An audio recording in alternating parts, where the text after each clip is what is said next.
got him. That's worth every big buck he earns. Rangers up 5-4. Angels in Boston. Halos trailed 4-0 early, but they fought back. Top of 5. Scott Spezia, the key hit, doubling to right. That brings in Garrett Anderson. We're tied at 4. Angels then look to go ahead, but Shea Hillenbrand fully extended at third. Robs Jose Molina with a pair aboard. That limits the damage. Now, the Halos do take the lead through the top of the 7th. Brad Fulmer, RBI double. Tim Salmon comes in. It's 5-4. This time, it's the Bo Sox battling back. Johnny Damon, little slappy single. Doug Mirabelli will chug home, and he will tie the game at 5. Angels retake the lead, though. Adam Kennedy reaches on the fielder's choice. Good enough to score. Eric Owens, 6-5 in favor of Anaheim, and it is now a final.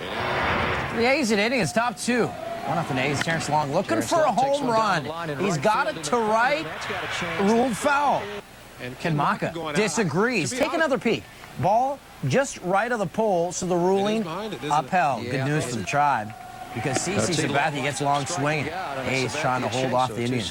Mark Ellis gets out into right and brings it in. Nice snag. Top 6 we go. Miguel Tejada goes deep. 2-zip A's. Bottom half. Ellis Burks with 1. Ties it up. Burks next at bat.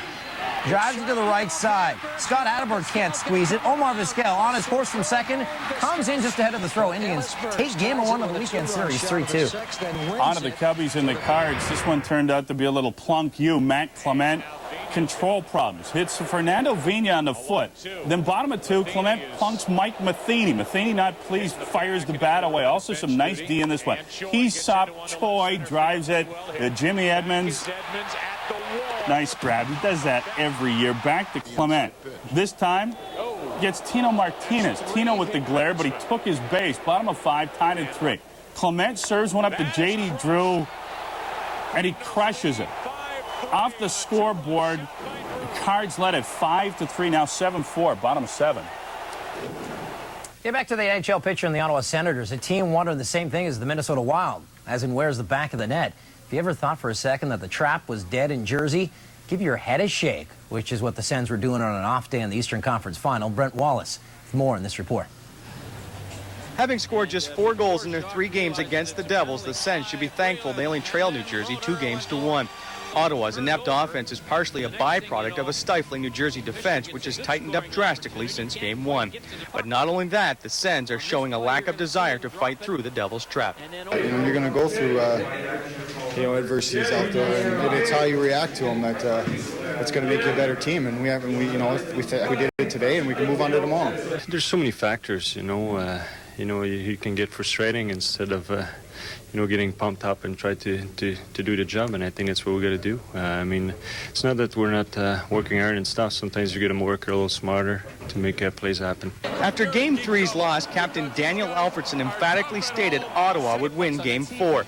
But for that to happen, Alfredsson, along with the rest of the Sens' best players, need to step up. Alfredsson has struggled in this series, being held pointless, and Marian Hossa is finding out firsthand what Joe Thornton and Vincent Lecavalier already know, that John Madden is their worst nightmare. The Devils' best defensive player has latched onto Hossa and shows no signs of letting go. But it's not just Madden. Hossa has also had to contend with the Devils' pairing of Scott Stevens and Brian Rafalski. I was expecting that, but it's more challenge for myself, and I like challenge, so I just have to fight through it and find a way. Well, he's a very skilled player. He obviously put up great numbers this year and even in playoffs, so he's one of their key guys they go to look for goals, and it's been Scotty and my job ever since I've been here, and Scotty's job for a lot longer, so we just go out there and try to do the best we can. Yeah, he's still creating. He's a good player. He's going to get some chances, but overall, I guess we've done a pretty good job. But like I said, it hasn't been easy. He's very elusive. Marty's done the real job. He's played well in net for us, and he's been doing great. I think Scott Stevens has done a great job back there as well. Marian Hossa has been getting his chances. I just think that Marty's been the difference so far. It's more a time where we need to come together and play our best hockey the next few weeks here. That's what it boils down to. And, we're going to need everybody to step up their best, and, hopefully some players will have some big games. For a team loaded with offensive weapons, the Sens have been shut out 4 times in their 14 playoff games, which is one more than the 3rd highest scoring offense in the regular season had during the 82-game schedule. Brent Wallace, TSN, Little Falls, New Jersey. Still to come on SportsCentre. One of the most influential people in sports, marketing genius Mark McCormack, passes away in New York. And while Tiger Woods opened his second round in Germany with some good play, he wasn't quite as happy with his performance by the time it was all said and done. Highlights are next. Closed captioning of SportsCentre is brought to you in part by Tim Hortons Strawberry Tarts, made with fresh strawberries.